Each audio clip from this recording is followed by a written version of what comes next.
Yeah. Yeah. Bienvenidos a esta nueva edición de No Te Ahueves Podcast. Recuerda que nos puedes ver por las diferentes plataformas digitales, Facebook, Instagram y sí, señores, Twitter. También estamos en YouTube y Spotify. Yo soy Eitel Zambrano y el día de hoy vamos a estar hablando con un abogado con experiencia legislativa, Santiago Beldach. Bienvenido. Eitel, buenas noches, buenas noches. Creo que la cagué con tu apellido. Sí. Beldach. Ya, ahí está, perdón. Buenas noches, bueno, a todos quienes nos miran y nos escuchan en este nuevo podcast. Un gusto poder compartir contigo. Bueno, Santiago, la pregunta que le he hecho a varias personas que se han sentado aquí al frente mío a conversar. ¿Cómo chucha inicias tú en esta hueva de la política ecuatoriana? No te ahueves, lo dijiste desde el inicio. Mira, realmente llegar a la política para mí fue una travesía en épocas muy duras para la democracia, para la libertad de expresión. Yo empiezo saliendo literal de la universidad a una marcha que le denominaron la marcha de la Nutella. Claro, y no era la marcha de la Nutella porque... ¿Por qué no era la marcha de la Nutella? Porque éramos en varios impuestos que nos fregaron la economía y que han hecho que el Ecuador, con un salario básico muy simplificado, cueste lo mismo que países en el extranjero. Y esa era la lucha, no era la Nutella el problema. Y no solo eso, sino que no nos acordamos que a la par se habían incautado los canales públicos. Ya. Entonces, esa era la verdadera lucha en contra del gobierno correísta que quería. Y la oposición marcó fue la Nutella como protagonista. Pero los Alvarado, con su aparataje comunicacional, lo vendieron como que los aniñaditos protestaron en las Chiris por el impuesto a la Nutella. Pero hay algo importante en ese día. En ese día, la Casa de Alianza País en ese entonces era en plena Chiris. Y yo lancé un huevazo a la pancarta de Correa. Cuando salimos, nos fuimos caminando por la Carolina y los policías me cayeron a toletazos con una camiseta puesta en el tolete para que no me dejen marcas. Claro.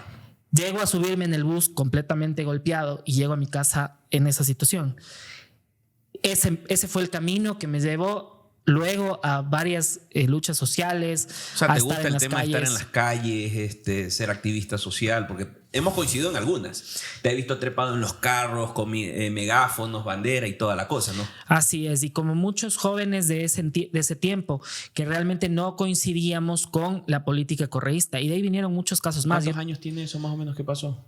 Eso estamos hablando entre 13 y 14 años más o menos. ¿Tú tienes ahorita? 2000, yo tengo 35 años. Yo tenía en ese entonces 19 años. Perfecto.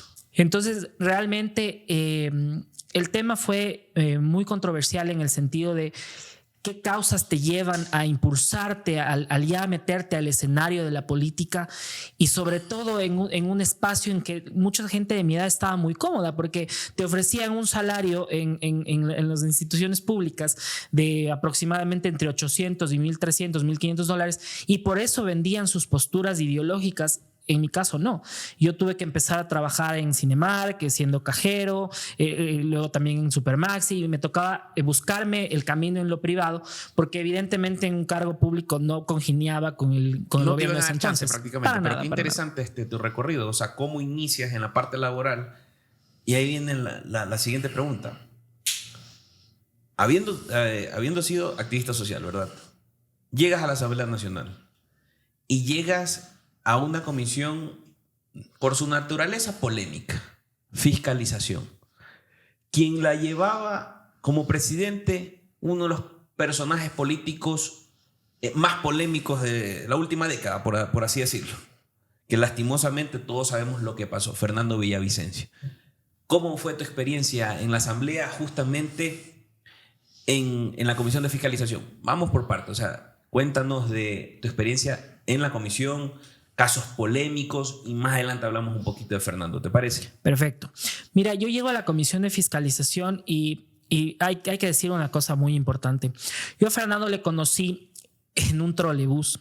En un trolebús porque nos estábamos dirigiendo al municipio de Quito para pedirle al entonces alcalde Mauricio Rodas que llame a una asamblea de Quito por un tema en específico de las protestas y la represión que había dejado el correísmo en ciertas marchas que se dieron en ese entonces. Lo conozco ahí a Fernando. Y claro, para ser secretario de la Comisión de Fiscalización hay que seguir un proceso, o sea, hay que dar una prueba y aprobar y todo eso. Y yo estaba súper nervioso porque yo no había trabajado en la asamblea como tal. Y también tú sabes que Fernando siempre ante el ojo público era bien imponente. Toda la gente decía, qué bestia, ¿cómo lo soportas? Porque es medio bravo y así, ¿no? Y todo lo contrario, cuando él llegó, yo asambleísta, buenas tardes. Yo no soy asambleísta, yo soy Fernando. Uh-huh. Y fue o sea, rompió el hielo totalmente, y desde ahí marcamos un camino de un equipo sumamente fortalecido, porque su equipo fue de las únicas comisiones que duró de principio a fin. Claro. Tuvimos un bache ahí con la secretaria inicial. Entonces fue como que todo fue unas cosas, sí. Pero a la final su equipo empezó y terminó los 2 años, lo que no era muy común en la asamblea. Entonces, trabajar ahí realmente para mí fue un privilegio, porque realmente pude descubrir que la lucha anticorrupción depende mucho de quién la investiga.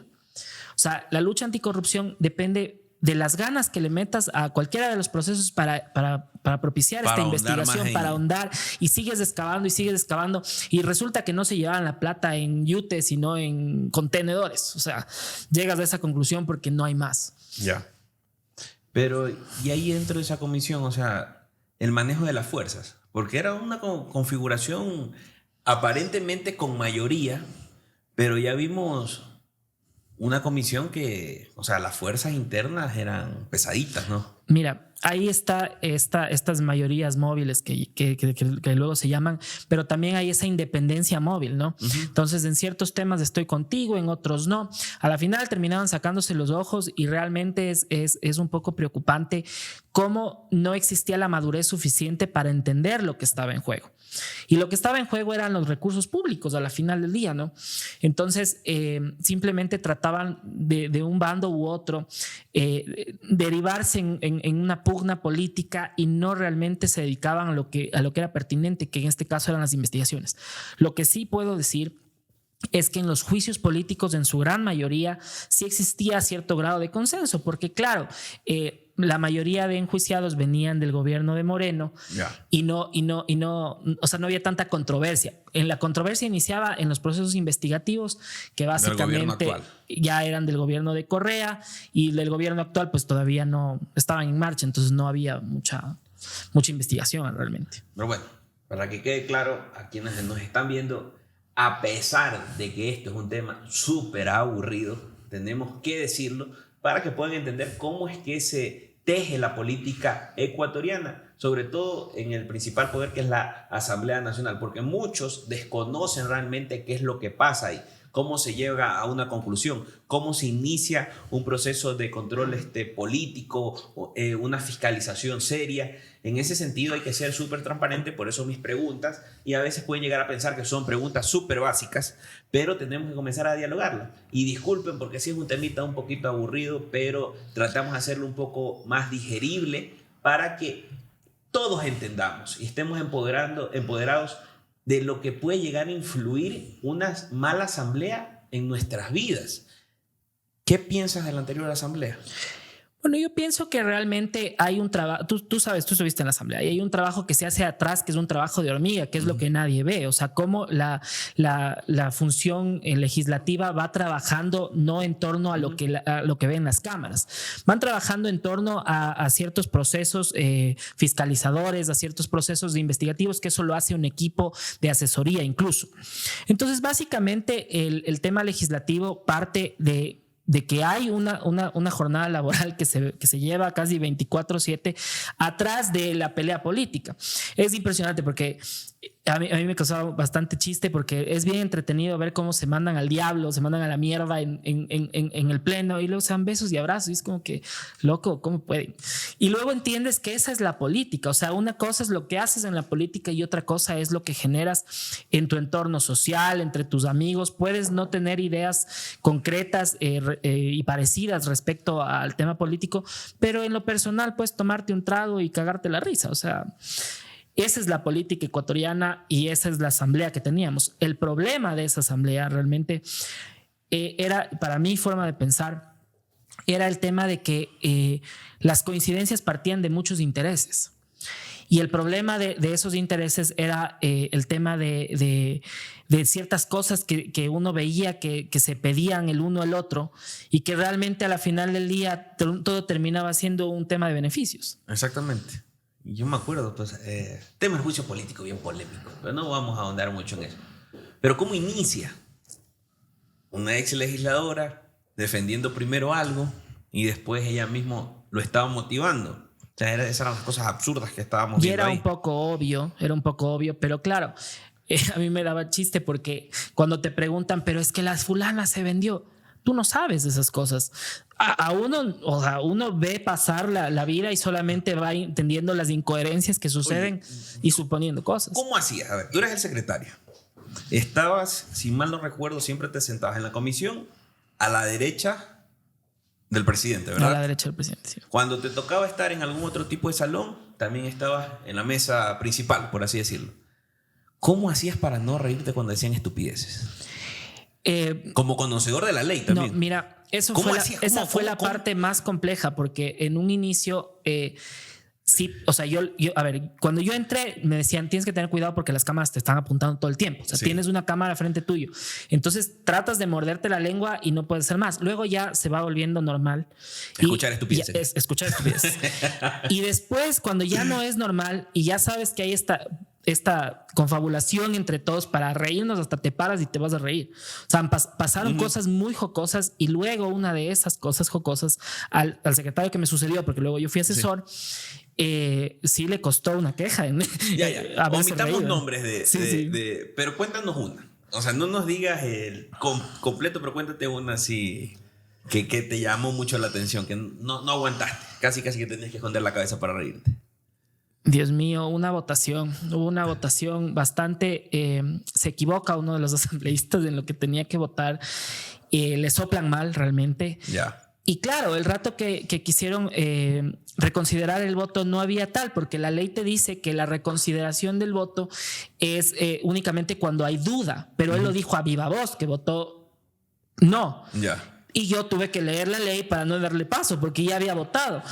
Se armó una polémica, se pusieron rojos, yo ya no sabía dónde meterme y gracias a eso pasó, no me acuerdo que era algo de un juicio político, alguna cosa, pero fue muy jocoso y era la misma persona que siempre se equivocaba en los votos y le tenían que estar diciendo al oído. O sea, no hay esa independencia de yo soy el asambleísta, no, ahí todos votan como se acomodan y ya, tal como defendiendo su línea, por así decirlo, para no generar mucho... Sí, no. Porque cada bloque, cada representante que está en una comisión representa también una línea. Pero ahí está también el prepararse. O sea, yo creo que puedes tener una línea, pero saber defenderla. Pues. Obviamente. Si ya te equivocas hasta cómo decir sí o no, es porque no sabes nada. No, obviamente. O sea, pero tú respondes a veces... a una línea que te dice el jefe de bancada, tu bloque, como sea. Pero... no, algo, ¿sabes qué también chistoso? ¿Qué? Un asambleísta viene y me dice, es que usted me convoca sin las 24 horas. Pero si no, hoy día es lunes. No, es martes. Se equivocó en el día públicamente y nos mandó al diablo. Loco, es que entonces se le confundió el día de farra. Farra fue día domingo, no sábado, que ya se le complicó todo el calendario. Eso fue bastante grosero, porque ya no conocer ni el día, no leer las convocatorias, ya no se pase. Bueno, parece que no le pasaban bien los datos ahí. Fallaron los equipos asesores. Ahora, y dime rapidito, algo así en la comisión de fiscalización. ¿Algún tema caliente así que tú hayas dicho esto sí me da miedo estar aquí sentado? Lo peor que me pudo haber pasado a mí fue el juicio político al presidente. Ya. ¿Sí realmente recibiste otra amenaza? 3 días antes del juicio yo recibí una amenaza de muerte en mis redes sociales, lo cual fue súper contradictorio, no podía andar solo.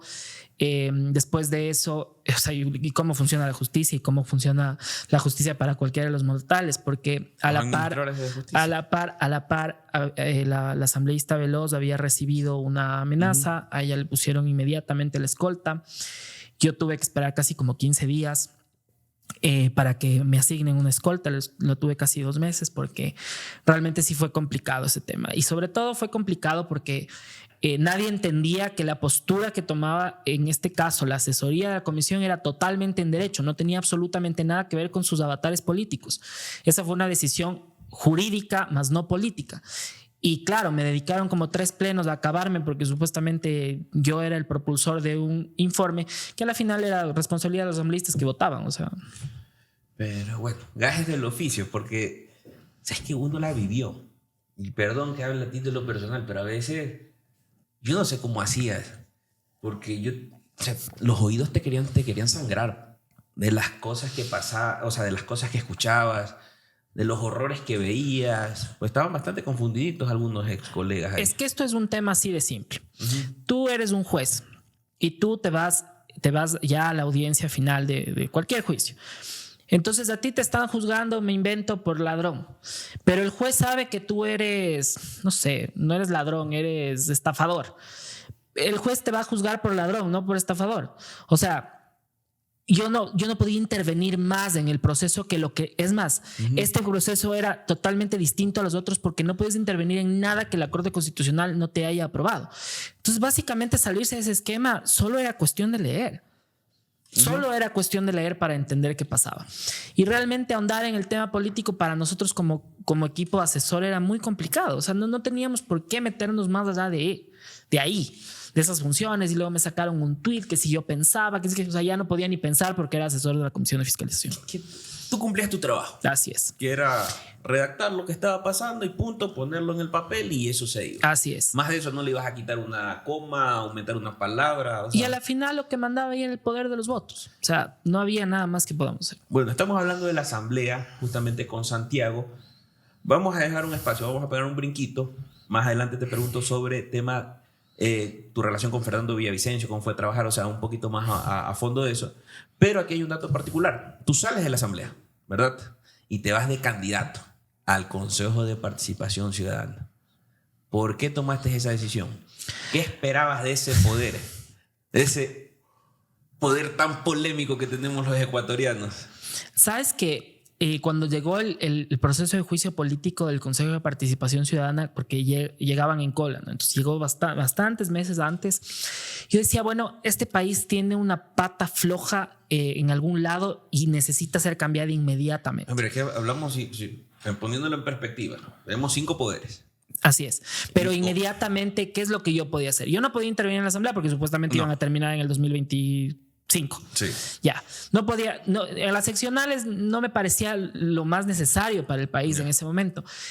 Y dije, bueno, yo no soy de ningún partido político, no tengo ninguna línea. Eres activista social. Era activista social. Me pareció bien, cumplía los requisitos. Dije, vamos para allá. Ya. O sea, y fue más o menos una decisión que me tomó 3 días tomarla y más o menos una semana entera, desde nada de papeles hasta la noche, porque yo llené casi 180 hojas para probar mis aptitudes para entrar al consejo.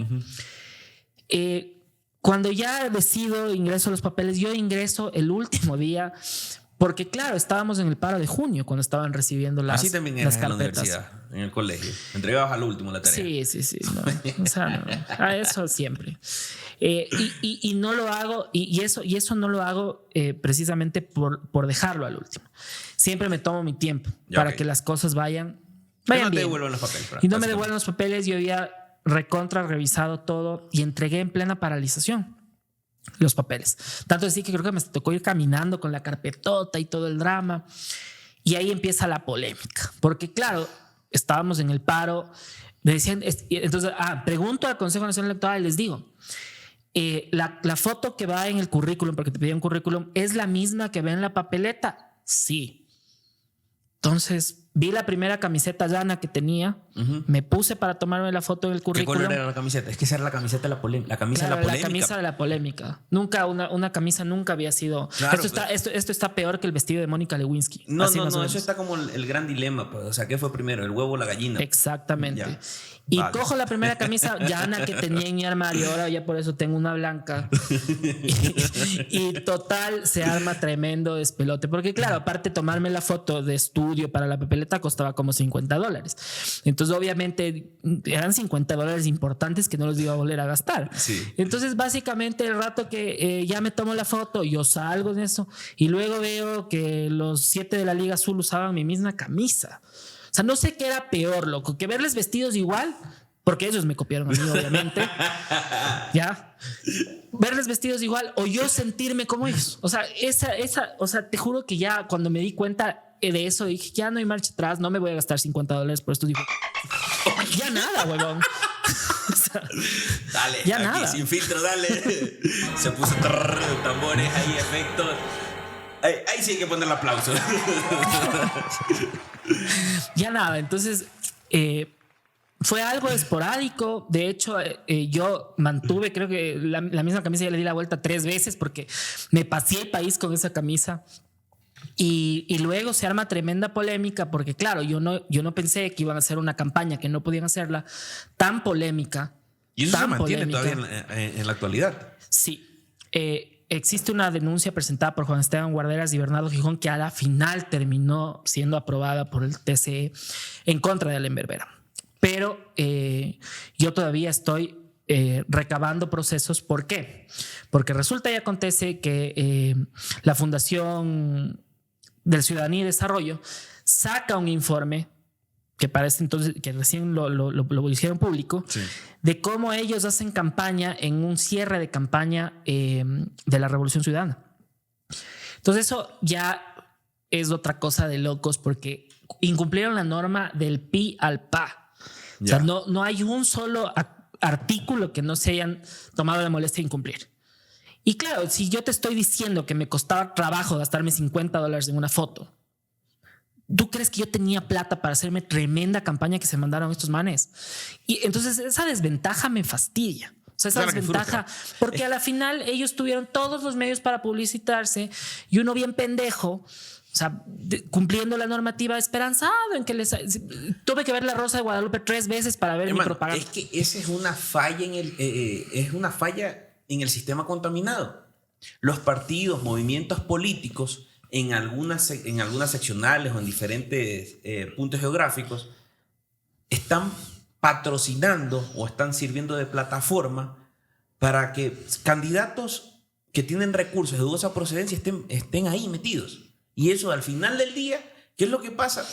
Termina robusteciendo el crimen organizado a las diferentes mafias que tenemos dentro del país. Mientras no exista lo que tú estás hablando, un control del flujo de los ingresos económicos, de dónde provienen básicamente, algo sencillo, vamos a seguir teniendo este tipo de cosas dentro de la política ecuatoriana. No hay voluntad política. El CNE definitivamente no tiene ganas de ponerse a fiscalizar lo que debe porque la ley le dice lo que tiene que hacer. Mira, la presidenta Tamaín, que de hecho en algún momento fue hasta mi jefa, la guardaba a consideración, pero bueno, tienen una suerte. Después de esto, yo no sé. Mira, ella dice que no puede controlar las redes sociales. Okay. Perfecto. Ya. La norma sí dice que no puedes controlar la promoción electoral en las redes sociales, porque eso implica un gasto. Entonces Exacto. no puedes modularlo. Pero ¿qué sí puedes controlar? En el caso del consejo, que la persona no haga proselitismo político, que no va de la mano, de lo que tú haces en la red social, sino de tú personificar el proselitismo, decir yo soy candidato de tal lista. Eso es distinto. Eso es un acto que no va relacionado con el tema del gasto electoral, sino de lo que tú haces, de tu actuar. Y eso sí podía controlar el Consejo Nacional Electoral y no lo hizo porque no le da la gana. Pero hermano, es que tienen suerte. ¿A qué me refiero con suerte? Vienen ya de varios procesos electorales. Les quieren armar un juicio político y cuando acuerda, ¡pum!, año electoral. Ya no puedes avanzar en eso. Ahora han existido uno que otro problema. Quieren, digamos, esta nueva asamblea hacerle un juicio político y el otro año se están inscribiendo candidatos. Tienen uno que está por un informe de la Procuraduría en cola. Ya. Quiere decir que el rato que el Consejo en estas elecciones anticipadas declara resultados, al otro día puede entrar. Ahí hay una brecha. Al otro día ya pueden empezar el juicio. Porque si comienza el 2024, prácticamente ya estamos en otro año electoral. Sí, pero no llaman elecciones todavía. Bueno, entonces va a haber la oportunidad. O sea, ahí hay una brecha. Y ahí depende ya el análisis político que la Asamblea lo mantenga. Bueno, eso va a estar muy interesante en esta nueva Asamblea Nacional. Ahora, ¿cómo fue tu trabajo, tu diario vivir en la comisión con Fernando? ¿Cómo viste eso de ahí? ¿Cómo fue? Cuéntanos un poco. Mira, yo creo que el trabajo con él era bastante demandante. ¿Era exigente? Sí, bastante. Y nada aburrido, déjame decirte. Lejos de lo que todo el mundo piensa, era muy divertido. Y era muy divertido porque Fernando le metía mucha sal, pimienta, azúcar, chocolate, le metía todos los productos porque todos los días tenías algo nuevo con él. No, pues acuérdate cuando fue el juicio político, estábamos en la votación del defensor del pueblo, era. Puede ser, claro. Que bajó con un tachito de alitas. Claro, eran las alitas con LSD. Exactamente. O sea, claro, tenía unas cosas súper. Imagínate que igual otra cosa súper chévere fue el cumpleaños de él. Cuando unos días antes Guadalupe le dice que era el Chucky de la asamblea y le llevamos el pastel con el Chucky, así. Decíamos que la próxima le vamos a disfrazar de Chucky y va a entrar a la asamblea así. Entonces esas cosas realmente motivaban a que nosotros, realmente mi trabajo con él empezaba a veces 4:30 de la mañana. Ya estoy despierto, hermano, ya me leí toda la prensa, ¿qué tenemos hoy? Ni sé qué. Entonces ya se volvía costumbre la madrugada, la noche, y era un trabajo muy dinámico. Cuando él le decía, es que a mí no me gusta que digan que el trabajo es 24/7, yo no lo consideraba ya ni siquiera trabajo, sino era parte de mi día a día. Y eso hizo que la relación que tengamos todos en la comisión, el equipo de trabajo, sea muy estrecha, porque ya prácticamente veías más a la gente de la comisión que a la gente de tu casa, claro. O sea, que a tu es familia. bien absorbente el tema Es de la súper asamblea. absorbente. Nos íbamos de paseo, teníamos que hacer algunas cosas también cuando nos mandaban de comisión. Pero sí había tiempo para pegarse unos traguitos. O sea, la verdad es que la comisión de fiscalización de ese entonces sí nos gustaba pegar bastante los ritos. Para pasar todo lo que estás contando, sí. Es que sí había, o sea, por ejemplo, teníamos la costumbre de, terminando el juicio político, ya terminamos las comparecencias y nos íbamos a echar. Era intenso eso. Eran más o menos 12, 15 días de trabajo. Entre comparecencias y toda constante. la cosa. En un momento escribir. llegamos a tener 62 comparecencias en 10 días. Una locura. Entonces era una locura porque cada comparecencia duraba supuestamente 40 minutos y a la final se extendía 1 hora y media, 2 horas. Entonces todo de lo que pensaba salir 5:30 de la tarde terminó saliendo 9 de la noche. No, eso es una locura, una locura. Una anécdota así que nos puedas contar, así que te marcó la vida con Fernando, trabajando. Sí, llego a Colombia con Fernando para entregar el informe de Fondo Global y vamos a llegar al aeropuerto y le dicen, no señor, usted no puede entrar. A Fernando. A Fernando, ya. Y yo, ¿qué pasó? Entonces me dicen, tiene que esperar un rato, le vamos a llevar a un cuarto. Imagínate lo que era en ese momento, que teníamos todo el ojo ya estaba público. Petro de presidente. No, ya. Estaba, pero el tema de Fondo Global de Construcción todavía no, estaba de precandidato. Ya. Pero el tema de Fondo Global de Construcción le salpica a Piedad Córdoba. Ya, ok. Ya. Y a él lo llevan aparte, sin darme explicaciones, porque claro, las explicaciones. Solo estaban los dos en ese momento, el rato de pasar migración, estábamos los dos. Entonces yo entro en pánico y le digo a la migración, yo no me muevo de aquí hasta que Fernando no salga. Ya. Me dice, bien pueda, papi. Ahí me puse en la esquina y yo me quedé ahí parado esperando a que el Fernando salga. Fueron los 40 minutos más eternos de mi vida porque yo dije, ¿Qué lo estuvieron haciendo? Resulta que el Fernando tenía un homónimo. Ya, ok, ya. Hasta determinar que no era él. Hasta determinar que no era él, me dices que no. Y ya después me explicó, ya como que me relajé un poco y me explicó. Me dices que me tienen que responder de la... ¿Cómo era? Creo que algo así. Bueno, o sea, era él... No. Tenían que llevar a consulta. Le tenían que responder la Interpol. Ya, ok. La Interpol le tenía que responder. Entonces, claro, nosotros aterrizamos en Bogotá a 5:30 de la mañana. Donde diablos habrá estado la Interpol eran las 6 de la mañana. Y hasta que me digan... Y claro, yo no sabía por qué era. Yo dije, ¿no será que se le quedó activado alguna alerta por los procesos que le puso Correa? No sé, se me vinieron tantas cosas a la mente. Lo van a desaparecer. Yo ya no sabía qué. Y claro, él me acuerdo que me escribió porque ya había pasado... Casi estuvo ahí 1 hora. Y ya me escribió como a los 50 minutos. Dime que ya voy a salir. Y le digo, y yo ya sabía que ya le estaban llevando su pasaporte. Y le digo, no, creo que te van a deportar. Entonces él me dice, no seas loco. Le digo, no, ya están llevando tu pasaporte y ya sales ahorita. Entonces sí. Y claro, el despliegue de seguridad en Colombia fue brutal. O sea, teníamos más o menos con nosotros 12 policías. Con el equipo en una furgoneta, teníamos una camioneta atrás, una adelante, por el tema de seguridad. Una así. A ver, cuéntanos una Ya una chistosa, pues esa sí fue una anécdota heavy. Pero cuéntanos una chistosa así, de que algo que nadie se la esperaba, alguna cosa que haya hecho él. Fernando, bueno, cuando nos renunció a todos y nos enteramos por la prensa, nos renuncia a la comisión de fiscalización y yo me acuerdo, estaba desayunando y de repente estaba metiéndome la empanada a la boca. Ve, tu jefe renunció. Yo, ¿qué? ¿Cómo? Ese rato nos empapamos, dejé la empanada a medio comer y salí corriendo a decirle, oye, ¿qué te pasó? No sé, hermano, no sé. Ya boto esta huevada, O sea, realmente... No, es que es desgastante. Imagínate, o sea, estar ahí, aguantar de todo. O sea, semana a semana. Es una cosa fuerte. Lo que pasa es que él puso en plano lo que él podía hacer desde su casa. Claro. Porque él podía seguir haciendo sus trabajos de investigación desde su casa y lo puso ya a órdenes del país y eso fue lo que realmente una persona valiente como él lo debería hacer. Pero ya estamos viendo que a veces, no sé, y a mí me retumban las palabras de él que siempre decía, esto es de valientes, esto es de valientes, esto es de valientes. Y ya te pones a pensar qué es de valientes realmente. Y sobre todo con lo que pasó. ¿Hasta Por dónde? supuesto. ¿Hasta dónde es la capacidad de hacer daño que existe en el Ecuador en estos momentos? Eso es lamentable realmente. Bueno, ahora vamos a hacer una dinámica acá en el programa, pero antes de eso, ya saben que estos no son auspicios pagados. A cada invitado que está viniendo le estamos regalando artículos de los emprendedores manavitas. En este caso te vamos a regalar un café de El Manaba. Emprendedores de Hippie Japa. Ya este café lo pueden encontrar en las diferentes cadenas nacionales de comercio. Está para que lo disfrutes en la mañana. Muchas gracias. No es pagado el auspicio, que quede claro. Que esta justamente lo que queremos es que sea una plataforma también para promocionar los emprendimientos manavitas y también del Ecuador.